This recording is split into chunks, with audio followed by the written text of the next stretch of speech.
Hi, I'm Mishael Porembski with the 180 Your Life podcast, the podcast that pairs health and wellness with the grief journey. I'm so excited to share this amazing guest with you, Jennifer Cook of jennifercookministries.org. And we are talking about putting boundaries on the Christmas crazy. And to just celebrate that, we are wearing our ugly Christmas sweaters. And we, whether or not you celebrate Christmas, if it's Hanukkah, if it's Kwanzaa, whatever holiday you're celebrating, when you get family together, it's guaranteed to have some crazy with it. So how can we put healthy boundaries on, holiday events? Yes. So Jennifer, today we're going to be talking about determining your boundaries. In the upcoming sessions, we'll be talking about be prepared, be ready, have a game plan for the resistance, and number 5, boundaries regarding your boundaries. So today we're talking about determining your boundaries. Jennifer, I'm so excited because I heard you give a talk on this and it was hilarious and so packed full of truth. So Jennifer, I'm just going to let you take it away. Okay. This is wonderful. This is something that I needed to do in my own life. We talked about earlier that you, when you set up your own home and your own life, you get the benefit now of determining your own boundaries. So I felt very empowered. I am ready to put boundaries around my life, around my home, around my kids, around my marriage. And so the first thing I did is I really had to sit down with God and say, what are some boundaries that I need in my life, I need in my family. You've got to consult God on this. Mm-hmm. Got to consult God. And I have to say this, if you're married, you have to consult your husband. You have to. You both of you have got to be in partnership, one-on-one, on the same page, riding the same horse in the same direction on these boundaries. Because the first thing you've got to do is decide what boundaries are necessary. What boundaries do I need? And I would say, like in a widowed situation where you may not have, you're consulting God as your heavenly husband, and I consult my children. Yes. Consult those who are in your immediate family. That's when right. my dad lived with us, I would bring the entire family together. So you can adjust that for your family group. Absolutely. Mm-hmm. Absolutely. So the first thing is you've got to remember these boundaries are not supposed to be silly, unimportant boundaries. This is a big deal. Right. In other words, we're not going to set a boundary on turkey or ham for Thanksgiving. We're not breaking fellowship because you want turkey and everybody else wants ham. That is not a boundary that needs to be set. I like to call it, using an old saying, is it a hill you're willing to die on? That's right. Is it a hill you're willing to die on? This is a non-negotiable, very determined boundary. This is not, well, I think we ought to have 3 presents and you think we ought to have 6. Again, turkey and ham, 3 presents, 6 presents. Those are not a boundary that you want to set. So boundaries that, I would set in my house, nobody's getting drunk. Nobody's Absolutely. getting drunk. Nobody's smoking. That's right. There's no illegal drugs. That's right. And there's no cursing. That's right. Those are boundaries. Those are like hard and fast boundaries for me. Those are hills I'm going to die on. And it's very important that you and God, you and your husband, you and your extended family, whoever your inner circle is that's going to be affected by this boundary is that's who you're consulting. Okay, right, that's who you're We're consulting. all on the same page. That's right. So I'll give you an example. We do Thanksgiving at my husband's family. All right. Okay. And it's his extended family. Well, his sisters, sweet ladies, but for whatever reason, weren't feeling overly warm with me. Okay.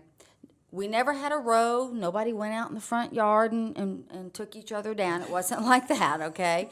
But there was just this sense when we went of just kind of a lack of warmth. Chilly. Yes. And I was very young. You have to keep in mind, when I set these boundaries up, I was much younger. And so that need to really feel accepted was really important to me. So I said, I don't want to go. Right. I still want to go. I mean, nobody's warm. It's Nobody's our holiday. okay. It's my holiday, if you please. Right. Okay. And so I'm thinking, my husband's going to be like, whatever you want, sweet girl, because we wouldn't want your feelings hurt. Well, lo and behold, he says, well, no, I want to go. Right. He wants to be with his family. I want to be with my family. Yeah. I want to be with them. This is a very light boundary, let me say that. This is not one of the heavy ones. Right, but I'm just giving you an example of the compromise that I was talking about earlier, because I think this is very important.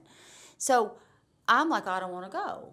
And he's like, well, I want to keep that relationship going with my sister and his family. Very normal, very right. If anything, I was the one kind of off base. But I felt very hurt and offended and all the things that go when you don't feel welcome someplace. So I said, well, we have to have a compromise on this because he wants to go, I don't. So what do we do? I'm not breaking fellowship with my husband over it. So we came up with a compromise where we just didn't go so early.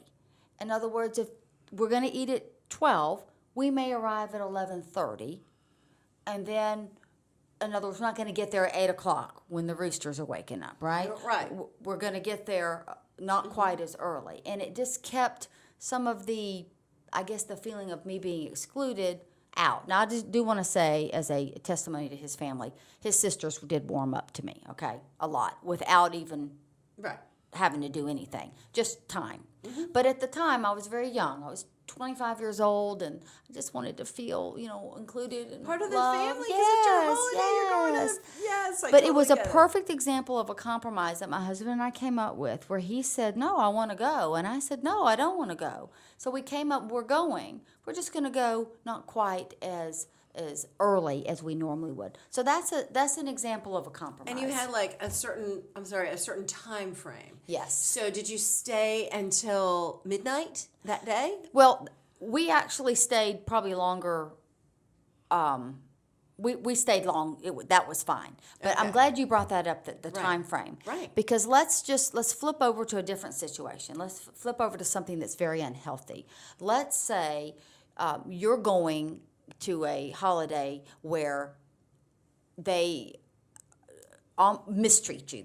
They're not kind to you at all. And again, we're not talking about a once-a-year thing, because if it's a once-a-year thing, you can buck up. Suck it up, buttercup. That's right. For like 2 or 3 hours. 2 or 3 hours, you just do what you got to do. And be loving and kind. And You let the kids grin, connect. don't ruin your Christian witness, get in there and get out, right? But we're talking about... Sting operation. That's right. But we're talking about when you are seeing these people over and over again, and they're not kind, or they're not warm, or they mistreat you. So that is very important. Why go over there and stay 8 hours? I mean, let's use some common sense. Again, the compromise with your husband or with your children is to say, I'm going to go in, but we're not staying 8 hours. We're not gonna like take the last bite of food and throw the fork down and run out. We're not going to do that, right? Right. But we aren't going to stay until bedtime. So we got to use some common sense. But you've got to set up. You've got to do a game plan. Do you have code words? We do. Because we have code words. Yes, we do have code words. Okay. And one of them was, I'm like, ooh, whew, my stomach hurts. I think my stomach's rolling. That's He's a like, code word. is it It's rolling. It's rolling. Oh, we're going to have to head on. Yeah. You can have code words. Mama's getting tired. Woo, got to get these kids to bed. How about this one? Eyes are crossing. Woo. Eyes are crossing. That's good. That's right. I've used that. So my eyes are starting to cross, honey.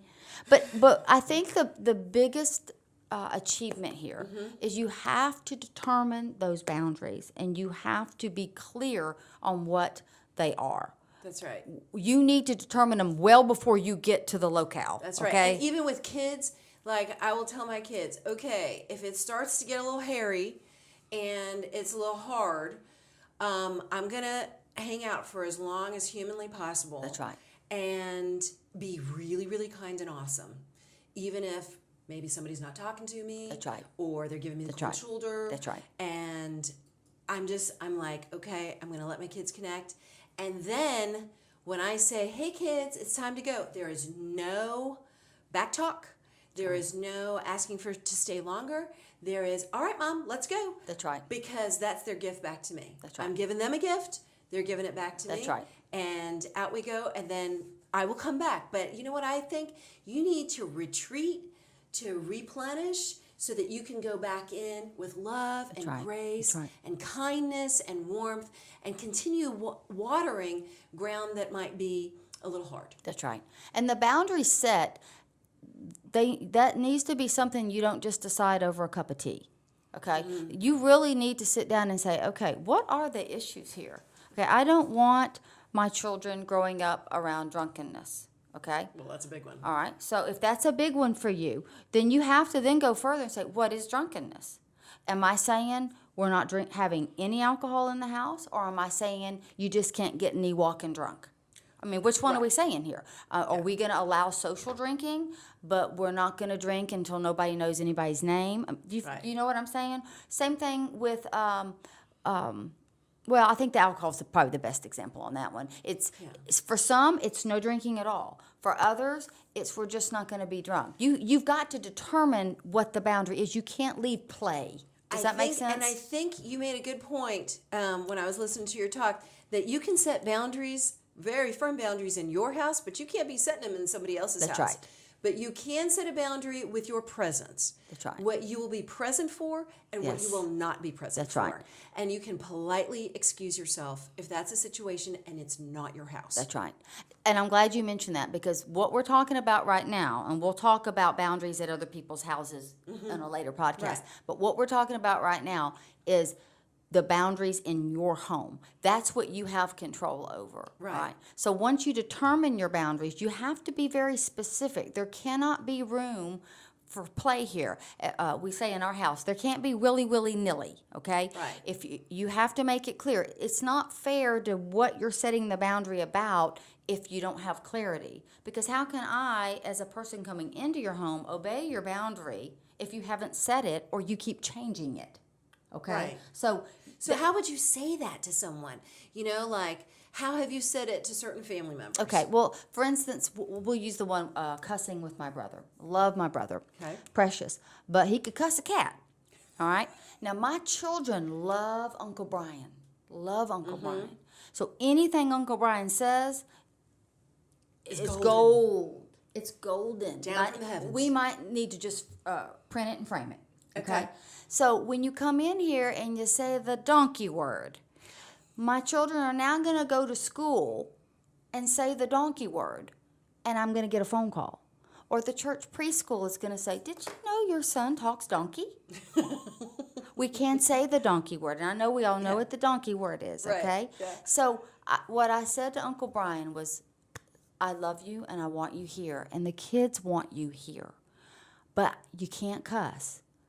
You can't cuss because they repeat every single thing you say. They Everything you idolize say. you, Absolutely. and they want to repeat it. So when you say it, they repeat it. So please, when you're here in my home with the children, please watch your language, because they will repeat the parts of the jokes. They will repeat the cuss words. They will repeat that, and they'll go to church, they'll go to school, they'll say it with their friends. I don't want someone's mama calling and saying, do you know that Elena said the donkey word? I think she heard it from your daughter. Well, she probably did, who heard it from Uncle Brian. So again, I want Uncle Brian there. I love him. The kids love him.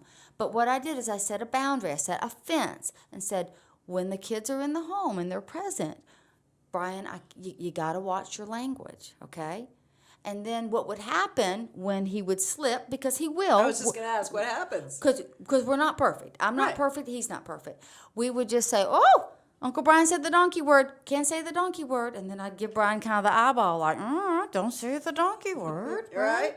But see, I've already established it in a very healthy, loving way that I don't want cussing in the house. I don't want cussing, because that's the boundary. The boundary's not Uncle Brian. The boundary is for everybody. It just happens that Uncle Brian's got the verbiage. So I'd be like, we can't cuss. Right. So again, there's no room. I didn't say we just can't say the top 5 words. I didn't say that. I said there can be no cussing in the house, and that includes the lesser of the cussings. The people, because if you're a really good cusser, the donkey word and some of the other ones, they're not that big of a That's deal. child's play. Okay. But it isn't when they're at 3-year-old preschool right. and call the teacher They're that. cussing like a sailor. That's right. In That's Sunday right. school. Ugh. Right? And don't you know it's happened? Yeah, for So- sure it's happened. I'm sure. Not with my kids, because Because yours are perfect. No, I'm sorry. No, they've done other things. I'm sorry, I didn't mean for that. Because I don't have an Uncle Brian doing that. We have other stuff. But see, we know? love have Uncle other Brian, stuff. and I was Right. not willing to break fellowship with him. See, there's the thing. I wasn't willing to break fellowship. And the reason I even brought this up to him is because Uncle Brian comes to every birthday, every Christmas, every Thanksgiving. Now, I'm going to tell you, if we only saw Uncle Brian for 2 hours, one day a year, I wouldn't have said anything. Did Uncle Brian love it when you said that? Did he go, oh my goodness, Oh, I'm I'm so sorry? so glad you set a boundary in my life. No. He said, they're going to hear it somewhere. Yeah, they are, but not here. But not here. So you got to buckle up sometimes. You Because do. when you start setting the yeah. boundaries, it's Oh. not smooth sailing. He has no boundaries, or he wouldn't be cussing in front of the children. Okay? Even people that don't claim the name of Jesus, no, you don't cuss in front of children. It's like the parenting invisible rule that's out there. Everyone knows that. I want to keep their innocence for That's right. as long as possible. You know, I had a friend, Elaine, she told me something when I first had my daughter, Ari, who's 13 now. And I was wondering if I was going to, I wanted to not let her cry it out, but holy mackerel, I needed to sleep. And Elaine said something to me, and I just keep playing it in my mind. Harder now, easier later. Oh, amen. Easier now, harder later. That's right. She's like, do you want to have a hard time for a long time? That's right. Or do you, and if it's, you do it easier now so you don't have the confrontation, you don't have the sticky moment, but then it's going to be hard for a long time. That's right. Or you have the sticky moment and it's going to be hard for a while. But then it's easy for That's a long right. time. And I'm experiencing that now where it was hard for years. That's right. And in a certain relationship, and now it's glorious because we Oh, did I the love deep that. work. Say it again. Easy. Harder now, easier later. Harder now, easier later. Easier now, harder later. So you gotta Perfect with choose. boundaries. Because if you don't set the boundary now, when are you going to set it? If you now that also brings up this issue. What if you've gone a long time with no boundaries? Don't let that be a reason you don't set them. Buckle up. Don't let that be a reason. And if someone says, "Well, we've been cussing in the house for 10 years," say, "Yes, you're right." And I'm really thinking that I should have stopped that a long time ago. That one's on me. That's my fault. I mean, there's no sense. You can own up. You can own up and say, "You know what? You're right. I should have stopped that a long time ago, and I'm so sorry. But I'm so glad that you're gonna help me with this." And that's how I presented it to Brian. Thank you for helping me with this because I love you so much, and I want them to repeat your funny stuff, not your cussing. That's brilliant because, having an awesome uncle in your life, that is That's right. a beautiful thing. So it's everybody learning how to work together That's right. for the benefit of the family. And I think ultimately that's our goal. That's why we get together during the holidays anyway. right. That's right. why we wear the crazy sweaters and we, give the gifts and spend time together because we want to instill certain values right. in our family. And it's going to be messy. People are going to make mistakes. They're going to say the wrong thing. And you just have to have that constant conversation with the Lord in your mind. Okay, Lord, is this a hill I'm going to die on? That's right. You know what? I think I might let this one go because that's a genuine mistake and they just love us. Yes. You And know. I do want to say this. The moment he let something slip, I wasn't getting up and being the police. Right. I wasn't the cussing police. Right. But in general, we were trying to curb that. We were trying to make that really eventually become non-existent. I don't want to give the picture that the moment he said a word, we all jumped up and started screaming and running. No. Because the goal here is not to make him feel bad. The goal is not to make him feel ousted. The goal is to prevent my children from thinking that that's appropriate conversation. So it's very important to determine your boundaries, be specific in it. Again, like with the drinking, you could be okay with social drinking, not the drunkenness. You might be okay with certain words, but not other words. Even with cussing, there's maybe certain words you're okay with, certain words you're not. So you have to be very, very clear and concise Right. Just on the boundaries. insert your boundary. We're talking about cussing and drinking, but Insert yours. insert yours. That's right. And just know that you're going to have a conversation. Yes. It may be uncomfortable. And you have to determine, no, you don't have to, but the idea is determine, do you want it to be harder now and easier in the long That's right. term or easier now and harder in the long term? That's right. And I think that is a good litmus test for where do you want your boundaries to be set. So you first have that conversation if you have a spouse or with your children, if you're, a solo parent, you have that conversation with your family, your immediate family, Yes. and then gently, maybe even before the holidays, before everybody gets together, so it's not like a surprise on the day of the holiday. Well, you're setting new boundaries and that just throws everything wild. I would just have a nice conversation on the phone or have a lunch with someone and say, you know what, could I ask you to help me in this area? Yeah. Can we partner on this together? And it might be that this year you just observe. We're getting kind of late in the game here. It is. So if you're thinking, I'm not willing to bring this up right now, I don't think there's anything wrong with that. You may say, let's see how this goes. How is this going to go this year? Yeah, definitely after this Christmas, we definitely going to have to insert some So things. then you have a conversation afterwards, That's and in peace, if you can, in peace, That's right. so that you're developing unity ultimately. Yes. All right. Well, we're going to be talking about in the next podcast. Be prepared. Be ready. Buckle up, my friends, because setting boundaries is a roller coaster sometimes. Yes, it it's is. certainly an adventure. We're going to talk about that in our next podcast. If you'd like to learn more about our curriculum, please visit 180yourlife.com. About our Widows Empowerment Center, that's a nonprofit, 180yourgrief.org, and wonderful JenniferCookMinistries.org. She's got a weekly Bible study that she does. In video. She's got all kinds of really cool things going on her website. She speaks. Be sure to reach out to her. God bless. Thank you for joining us, and we'll talk to you soon.